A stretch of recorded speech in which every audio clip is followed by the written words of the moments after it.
ഇവിടെ സോവറിൻ അതല്ലെങ്കിൽ സ്റ്റേറ്റിനെ റെപ്രസെന്റ് ചെയ്യുന്ന ഒരു മന്ത്രി വ്യാജ പരാതി കൊടുത്തിരിക്കുകയാണ്. അതാണ് ഇതിലത്തെ ഈ വിഷയത്തില് ഡോക്ടർമാരാണ് ഇതിലത്തെ ഒന്നാം പ്രതികള്.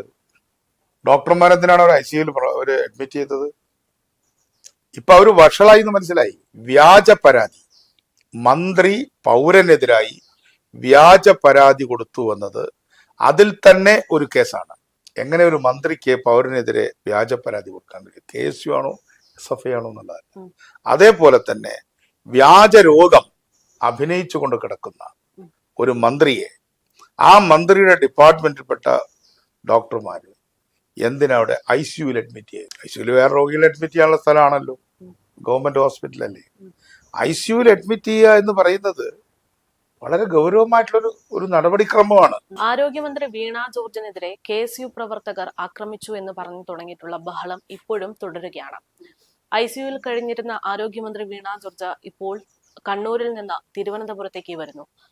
അവിടുന്ന് ആശുപത്രി ഉദ്യോഗസ്ഥർ പോലും ഇപ്പോൾ പുറത്തേക്ക് പോകാൻ പാടില്ല എന്നുള്ള നിർദ്ദേശം നൽകിയിട്ട് പോലും അതിനെയൊക്കെ അവഗണിച്ചുകൊണ്ടാണ് മന്ത്രിയുടെ യാത്ര എന്നുള്ള റിപ്പോർട്ടുകളാണ് പുറത്തുവരുന്നത്. എന്തായാലും ഈ വിഷയത്തിൽ ഗുരുതരമായിട്ടുള്ള ഒരുപാട് ആരോപണങ്ങൾ വരുന്നുണ്ട്. ഈ വിഷയവുമായി ബന്ധപ്പെട്ട് നമ്മളോട് സംസാരിക്കുന്നത് CMP നേതാവായിട്ടുള്ള CP ജോൺ സാറാണ്. സാർ, ആരോഗ്യമന്ത്രിയുടെ ഈ ഒരു അപകടം അല്ലെങ്കിൽ ആക്രമണം കണ്ടിട്ട് എന്ത് തോന്നുന്നു? ചിരിയാണ് വരുന്നത്. ഒരാക്രമണവും അവിടെ നടന്നിട്ടില്ല. ഏതാനും KSU പ്രവർത്തകരോട് കരിങ്കൊടി കാണിച്ചു. ആ കരിങ്കൊടി കാണിച്ചവരെ പോലീസ് പൊതിഞ്ഞു, വളയല്ല പൊതിഞ്ഞു. അവർക്ക് ശ്വാസം കിട്ടിയെന്നുള്ള കാര്യം സംശയം. അപ്പോഴാണ് നമ്മുടെ ആരോഗ്യമന്ത്രി ആക്രോശിച്ചുകൊണ്ട്, ഒരു മന്ത്രി, കേരളത്തിൽ എന്തെല്ലാം മന്ത്രിമാരുണ്ട്, എത്ര മന്ത്രിമാരുണ്ടായിട്ടുണ്ട്, ആക്രോശിച്ചുകൊണ്ട് എടുക്കുന്നത്. അത് കഴിഞ്ഞ് അവർ നടന്ന് മൂന്നാമത്തെ പ്ലാറ്റ്ഫോമിലേക്ക് പോയപ്പോഴാണ് മുഖ്യമന്ത്രിയുടെ ഫോൺ വരുന്നത്. അതിലുള്ള ഏറ്റവും വലിയ ഫലിതം എന്താന്ന് പറഞ്ഞാൽ മുഖ്യമന്ത്രിയുടെ ഫോൺ അവർ എഴുന്നേറ്റ് നിന്നിട്ടാണ് എടുക്കുന്നത്. നമ്മൾ കേട്ടിട്ടേ ഉള്ളൂ, വലിയ നേതാക്കന്മാരെ വിളിക്കുമ്പോൾ ആളുകൾ എണീറ്റ് നിന്ന് ഫോൺ എടുക്കുന്നു. അങ്ങനെ ഒരു മന്ത്രി മുഖ്യമന്ത്രിയുടെ ഫോൺ എണീറ്റ് നിന്ന് എടുക്കേണ്ട ആവശ്യമാണ്. അത് രോഗിയായിട്ടിരിക്കുകയാണ് എന്നാണ് വെപ്പ്. എന്തായാലും വേണ്ടില്ല, അതൊരു കപട നാടകമായിരുന്നു. പക്ഷെ ഇതൊരു ചീറ്റിപ്പോയ കപട നാടകമാണ്, പൊളിഞ്ഞ കപട നാടകം. അതിനുശേഷം ഇപ്പൊ ഞാൻ ഉയർത്തുന്ന പ്രധാന പ്രശ്നം ആ കാപട്യത്തെ കുറിച്ചല്ല, അത് പറഞ്ഞു കഴിഞ്ഞു. ഇവിടെ സോവറിൻ അതല്ലെങ്കിൽ സ്റ്റേറ്റിനെ റെപ്രസെന്റ് ചെയ്യുന്ന ഒരു മന്ത്രി വ്യാജ പരാതി കൊടുത്തിരിക്കുകയാണ്. അതാണ് ഇതിലത്തെ ഈ വിഷയത്തിലെ ലീഗൽ ഇഷ്യൂ. ഒരു സത്യപ്രതിജ്ഞ ചെയ്ത് അധികാരം ഏറ്റെടുത്തിട്ടുള്ള ഒരു മന്ത്രി, ഞാൻ ഒരിക്കലും ഭീതിയോടോ പ്രീതിയോടോ കൂടി ചെയ്യില്ല, ഞാൻ ആരെയും വെവ്വേറെ കാണില്ല എന്ന് പറഞ്ഞ് ഒരു സത്യപ്രതിജ്ഞ ചെയ്തിട്ടുള്ള, സ്വയം ചെയ്തിട്ടുള്ള ഒരു മന്ത്രി വളരെ തെറ്റായ തരത്തിൽ രാഷ്ട്രീയ ലക്ഷ്യം വെച്ചുകൊണ്ട് വ്യാജ പരാതി ഗവൺമെന്റിന് കൊടുത്തു, അല്ലെങ്കിൽ പോലീസിന് കൊടുത്തു. പോലീസാണെങ്കിൽ ആ വ്യാജ പരാതി FIR ആയിട്ട് എടുത്തു. ഇനി അതുപോലെ തന്നെ അവർ മന്ത്രിയായിട്ടുള്ള വകുപ്പ്, ആരോഗ്യ വകുപ്പ്, ഇത് വനമന്ത്രിയോ വിദ്യാഭ്യാസ മന്ത്രിയോ അല്ല, അവര് തന്നെ ഭരണ നിർവഹണം നടത്തുന്ന ആരോഗ്യ വകുപ്പിൽ അവർ ICUവിൽ അഡ്മിറ്റ് ചെയ്യപ്പെട്ടു. അതിനു മാത്രമുള്ള ഒരു രോഗവും അവർക്കില്ല എന്നുള്ളത് സാധാരണ ആശുപത്രിയിൽ കൂട്ടിരിപ്പുകാരായി പോയവർക്ക് പോലും മനസ്സിലാവുന്ന ഒരു കാര്യമാണ്. അപ്പൊ ഇതെല്ലാം തന്നെ ഒരു വ്യാജ നിർമ്മിതിയാണ്. അവർക്ക് രോഗമുണ്ടെന്ന് വരുത്തി തീർക്കുന്നു, ആക്രമിച്ചുവെന്ന് നുണ പറയുന്നു. അതിന്റെ അടിസ്ഥാനത്തിൽ ഗവൺമെന്റ് ഹോസ്പിറ്റലിൽ അവരവിടെ ചെന്ന് അഡ്മിറ്റഡ് ആവുന്നു, ICUവില്. ഇതിനെക്കുറിച്ചൊക്കെ അന്വേഷിക്കേണ്ടതാണ് കോടതി. അതേപോലെ തന്നെ അവരോട് ഇന്നൊരു പടം പുറത്തു വന്നു, അവർ ചിരിച്ചുകൊണ്ട് ബെഡിൽ കിടന്ന് ICUവില് സെൽഫി എടുത്ത് കളിക്കുന്നു. ഒരു ഭാഗത്ത് മുഖ്യമന്ത്രിയുടെ ഫോൺ വരുമ്പോൾ ചാടി എണീക്കുന്നു. അത് കഴിഞ്ഞ് ICUവിൽ അവർ വിശ്രമിച്ചുകൊണ്ടിരിക്കുമ്പോൾ അവരവിടെ നിന്ന് സെൽഫി എടുക്കുന്നു, അതിന്റെ പടം പുറത്തു വിടുന്നു. എന്താണ് ഇവിടെ നടക്കുന്നത് കേരളത്തില്? അതുകൊണ്ട് മൗലികമായ രണ്ട് കാര്യങ്ങൾ ഞാൻ ഉന്നയിക്കുന്നു. ഒന്ന്, വ്യാജ പരാതി നിർമ്മിക്കുന്നു ഒരു പൗരനെതിരെ. മന്ത്രി പൗരനെതിരായി വ്യാജ പരാതി കൊടുക്കുന്നു. ആ വ്യാജ പരാതി പോലീസ് ഗവൺമെന്റിന് വേണ്ടി അത് ബുക്ക് ചെയ്യുന്നു. അത് കഴിഞ്ഞ് അവരുടെ വകുപ്പിൽ വ്യാജ അസുഖം ആണ് എന്ന് പറഞ്ഞുകൊണ്ട് ICUവിലേക്ക് പോകുന്നു. ഇതെല്ലാം തന്നെ ഗവൺമെന്റ് മെഷീനറിയെ അല്ലെങ്കിൽ സ്റ്റേറ്റ് എന്ന് പറഞ്ഞ ഭരണകൂടത്തെ ഒരു മന്ത്രി തന്നെ ദുരുപയോഗപ്പെടുത്തുന്നതിന്റെ ഏറ്റവും ഗുരുതരമായ ഉദാഹരണങ്ങളാണ്. ഇതിന് സമാനതകളില്ല കേരളത്തിൽ. എത്രയോ ആക്രമണങ്ങൾ ഇവിടെ നടന്നിട്ടുണ്ട്. എം വി രാഘവനെ ഈ കൂത്തുപറമ്പിൽ ആക്രമിക്കാൻ വന്ന സമയത്ത് പോലും അദ്ദേഹം ആക്രമിച്ചിട്ടൊന്നുമില്ല. അദ്ദേഹം സമാധാനപരമായിട്ട് നിൽക്കുകയാണ് ചെയ്തത്. ഇനി എന്നെ, ഞാനന്ന് ലേബർ ബോർഡ് ചെയർമാനായിരുന്നു, മന്ത്രിയായിരുന്നില്ല. അന്ന് പെരളശ്ശേരിയിൽ വെച്ച് ഏതാണ്ട് 50 ആളുകൾ കൂടിയാണ് എന്നെ അടിച്ചെന്റെ തല ഇപ്പോഴും 2 ലെവലാണ് പൊട്ടല് ഉണ്ടായിട്ടുള്ളത്. അപ്പൊ ഇതൊക്കെ നടന്നിട്ടുള്ള സ്ഥലമാണ് കണ്ണൂര്. ഉമ്മൻചാണ്ടിയെ കല്ലെറിഞ്ഞ് തല പൊട്ടി. അപ്പൊ അന്ന് പറഞ്ഞ കല്ല് കാറിൽ നിന്ന് എങ്ങനെ വന്നു എന്നാണ് പിണറായി വിജയൻ ചോദിച്ചത്. കെ വി തോമസ് ഇപ്പൊ അദ്ദേഹം അവരുടെ കൂടെയാണ്. അദ്ദേഹത്തെ കരിയോല ഒഴിച്ചിട്ട് ഷർട്ട് മാറ്റിയിട്ട് പോണ്ടി വന്നു. അപ്പൊ ഇങ്ങനെ നിരവധി സംഭവങ്ങൾ ഉണ്ടായിട്ടുണ്ട്. പിന്നെ ബാക്കിയുള്ളതൊന്നും ഞാൻ പറയുന്നില്ല, അത്രയും വലിയ ആക്രമണങ്ങൾ നടന്നിട്ടുണ്ട്. പക്ഷേ ഈ സംഭവങ്ങളോടൊന്നും ഒരു സമാനതയും ഇല്ലാത്ത തരത്തിൽ ഒരു ചെറിയ കരിങ്കൊടി പ്രകടനത്തെ ഇത്രയും വികൃതമാക്കുക, ആദ്യം ആക്രോശിച്ചുകൊണ്ട് കരിങ്കടിക്കാരോട് പാഞ്ഞെടുക്കുക, ഇതൊക്കെ ഇന്ന് വന്നില്ലേ? അവര് കൊടുക്കട്ടെ, അവര് അതിന്റെ ഫുൾ വീഡിയോ കൊടുക്കട്ടെ. തെളിവ് ഇല്ല എന്നത് മാത്രമല്ലല്ലോ, ഇപ്പൊ ഞാൻ പറഞ്ഞു തുടങ്ങിയത് തന്നെ അതാണ്. അത് ആരോഗ്യമന്ത്രി കണ്ണൂരിൽ നിന്ന് തിരുവനന്തപുരത്തേക്ക് വരികയാണ്. അതായത് ICUയിൽ വളരെ ഗുരുതരമായിട്ടുള്ള ഒരു ആരോപണം ഉന്നയിച്ചുകൊണ്ട് കിടക്കുന്ന ഒരാള് രാവിലെ 4 മണിക്ക് വരണമെങ്കിൽ 3 മണിക്കെങ്കിലും അവിടുന്ന് പുറപ്പെടേണ്ടി വരും. ഇത്രയും ഗുരുതരമായ ആരോഗ്യസ്ഥിതി ഉണ്ട് എന്ന് പറയുന്ന ഒരാള് ഈ ഒരു സമയത്ത് സ്വന്തം വാഹനത്തിലേക്ക് തിരുവനന്തപുരത്തേക്ക് വരുന്നു എന്ന് പറയുമ്പോൾ നിയമപരമായിട്ട് വെല്ലുവിളിക്കുന്നത് എന്ന് ഒരു പ്രധാനപ്പെട്ട ശരിക്കും ഒരു ICU ആംബുലൻസിലെ വരാൻ പാടുള്ളൂ അങ്ങനെ വരികയാണെങ്കിൽ. അല്ലെങ്കിൽ അവർക്ക് വിമാനമുണ്ട്, വിമാനത്തില് ഡോക്ടേഴ്സ് പോലും പറയുന്നുണ്ട് ഇപ്പോൾ യാത്ര ചെയ്യേണ്ടതില്ല എന്നുള്ള നിർദ്ദേശമാണ് നൽകിയിട്ടുള്ളത്. സ്വന്തം ഡോക്ടർമാർക്ക് പോലും കൊടുക്കുന്ന ഒരു വിലയുണ്ടല്ലോ ആരോഗ്യമന്ത്രി എടുക്കുന്ന നിലപാട്, അതിനെ എങ്ങനെയാണ് നോക്കിക്കാണുന്നത്? ഡോക്ടർമാരാണ് ഇതിലത്തെ ഒന്നാം പ്രതികള്. ഡോക്ടർമാരെന്തിനാണ് ഒരു ICUയിൽ ഒരു അഡ്മിറ്റ് ചെയ്തത്? ഇപ്പൊ അവര് വഷളായി എന്ന് മനസ്സിലായി. കാരണം ഇന്ന് നമ്മുടെ നാട്ടിൽ പണ്ട് പത്രങ്ങൾ, ദിനപത്രങ്ങളാണ്. അപ്പൊ എന്നെയൊക്കെ ആക്രമിച്ചപ്പോ ദിനപത്രങ്ങളുടെ ഫ്രണ്ട് പേജിലാണ് അത് ഫോട്ടോ വന്നത്. ഞാനതിപ്പോ എന്റെ FB-യിൽ പോസ്റ്റ് ചെയ്തിട്ടുണ്ട്, അന്നത്തെ മാതൃഭൂമി പത്രത്തിൽ വന്ന വാർത്ത. അപ്പൊ വാർത്തകൾ മാത്രമേ ഉള്ളൂ 95-ല്. കഷ്ടിച്ച് ഏഷ്യാനെറ്റ് പോലുള്ള 1-2 ചാനലുകളേ ഉള്ളൂ. ഇന്നിപ്പോ ചാനലുകള് 100 കണക്കിനാണ്. അതേപോലെ തന്നെ എല്ലാവരും പ്രക്ഷേപകരാണ്.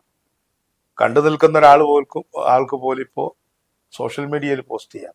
അപ്പൊ ഈ സോഷ്യൽ മീഡിയയും മാധ്യമങ്ങളും ഈ വിഷയം കൈകാര്യം ചെയ്തതോടുകൂടി മന്ത്രി വഷളായി, ഗവൺമെന്റ് വഷളായി. ഇനി കഴിയുന്നത് വേഗം അവിടുന്ന് രക്ഷപ്പെടുക, എസ്കേപ്പ്.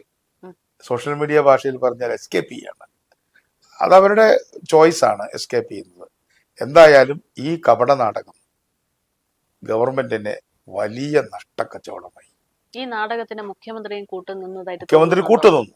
മുഖ്യമന്ത്രിയുടെ ഫോണാണ് ഇതിലെ ടേണിംഗ് പോയിന്റ്. അതുവരെ അവരവിടെ ഇരിക്കുകയായിരുന്നു 3ാമത്തെ പ്ലാറ്റ്ഫോമിൽ. അപ്പൊ അതില് സ്പീക്കർ ഒരു വാചകം പറയുന്നുണ്ട്. ഞാൻ അത് ഇന്ന് എന്റെ FB-യിൽ പോസ്റ്റ് ചെയ്തിട്ടുണ്ട്, നിങ്ങളത് കേൾക്കണം. അവിടെ അഡ്മിറ്റ് ചെയ്യാം, അത് ഞാൻ ചെയ്യിച്ചോളാം.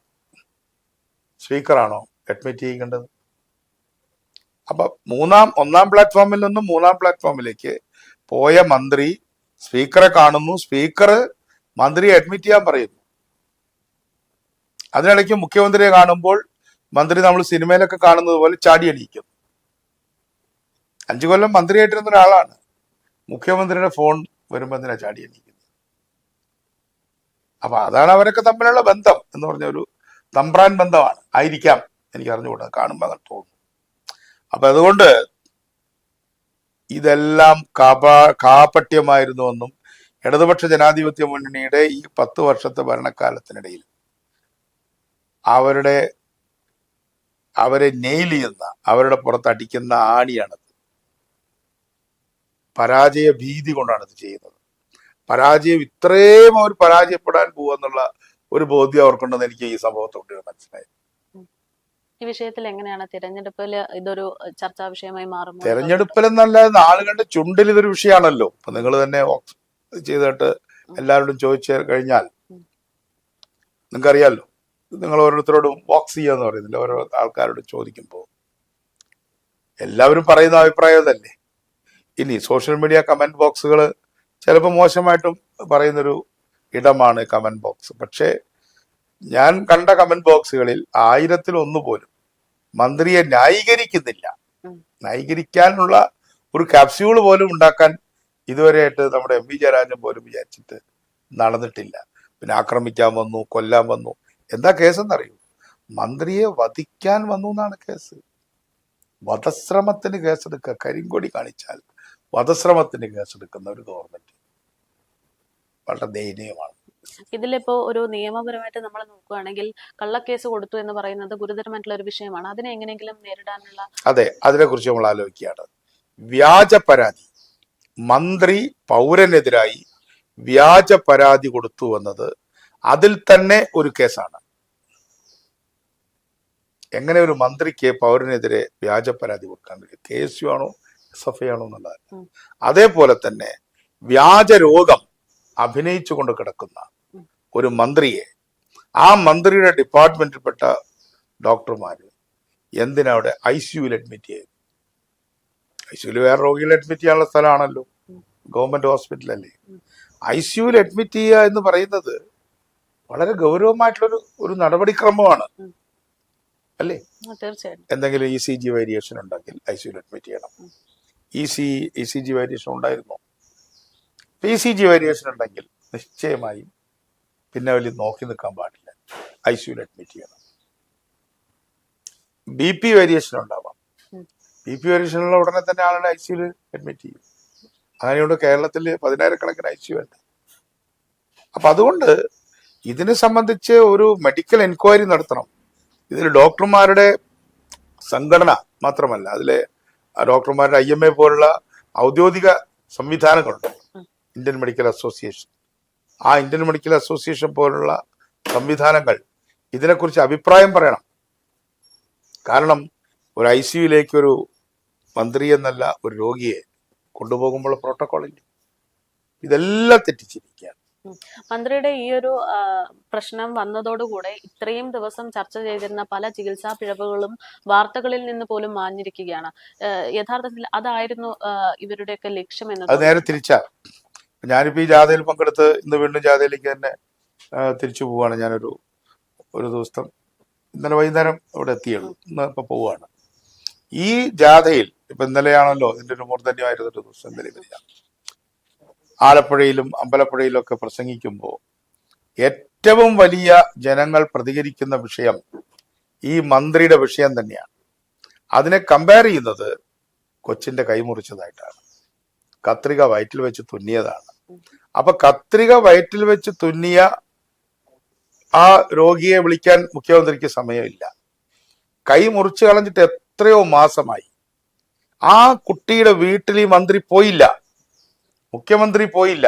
മുഖ്യമന്ത്രി പോണെന്ന് ഞാൻ പറയല്ല, പക്ഷെ പ്രതിപക്ഷ നേതാവ് പോയി. പ്രതിപക്ഷ നേതാവ് ഒരു കൃത്രിമ കൈ ഈ കുട്ടിക്ക് വെച്ചു കൊടുത്തു. ഈ മന്ത്രിയുടെ ഈ നാടകത്തോടു കൂടി ആ വിഷയം കൂടുതൽ ഫ്ലെയർ അപ്പ് ചെയ്തിരിക്കുകയാണ്. ഗവൺമെന്റിനെതിരെ ഞങ്ങൾ പ്രതിപക്ഷം പറഞ്ഞുകൊണ്ടിരുന്ന കാര്യങ്ങൾ മറയല്ല ചെയ്തിട്ടുള്ളത്, തെളിയാണ് ചെയ്തിട്ടുള്ളത്.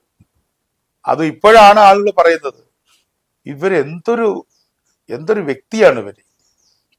ഇങ്ങനെയാണോ? കാപ്പട്യത്തിന്റെ പര്യായ പദമാണോ ഈ വീണ ജോർജ്? അവർക്ക് കൈമുറിഞ്ഞു പോയ അവരുടെ ഡിപ്പാർട്ട്മെന്റ് കൈമുറിച്ച് മാറ്റിയ കുട്ടിയെ അന്വേഷിക്കാൻ സമയമില്ല. അതിന് പ്രതിപക്ഷ നേതാവ് പോയി. അതും പിറ്റേ ദിവസം അല്ല പോയത്.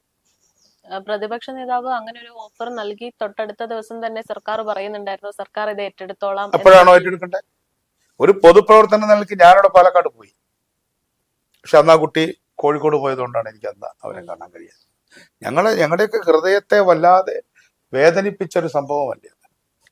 അതുകൊണ്ട് ഈ നിങ്ങൾ പറയുന്ന പോലെ അല്ല, ഗവൺമെന്റിനെതിരെ ഞങ്ങൾ കൊണ്ടുവന്ന ഈ ജാഥയിൽ ഉടനീളം കൊണ്ടുവന്ന, അതിനു മുമ്പ് കൊണ്ടുവന്ന വിഷയങ്ങൾ കൂടുതൽ തെളിമയോടുകൂടി ഈ കപടനാടകത്തിന്റെ പശ്ചാത്തലത്തിൽ വന്നിരിക്കുക. ചെറുപ്പക്കാരായ കുട്ടികൾക്കെതിരെ, അതായത് നമ്മുടെ പൗരന്മാർക്കെതിരെ വ്യാജ പരാതി കൊടുത്ത് വ്യാജ അസുഖം അഭിനയിച്ച് സ്വന്തം ഡിപ്പാർട്ട്മെന്റിന്റെ കീഴിലുള്ള ആശുപത്രിയിൽ പോയി കിടന്ന് നാടകം നടത്തുന്ന വീണ ജോർജ് മന്ത്രിസ്ഥാനം രാജിവെച്ച് പോകണം, അല്ലെങ്കിൽ അവരെ മന്ത്രിസ്ഥാനത്തു നിന്നും പുറത്താക്കണം എന്ന് ഞാൻ ആവശ്യപ്പെടുകയാണ്.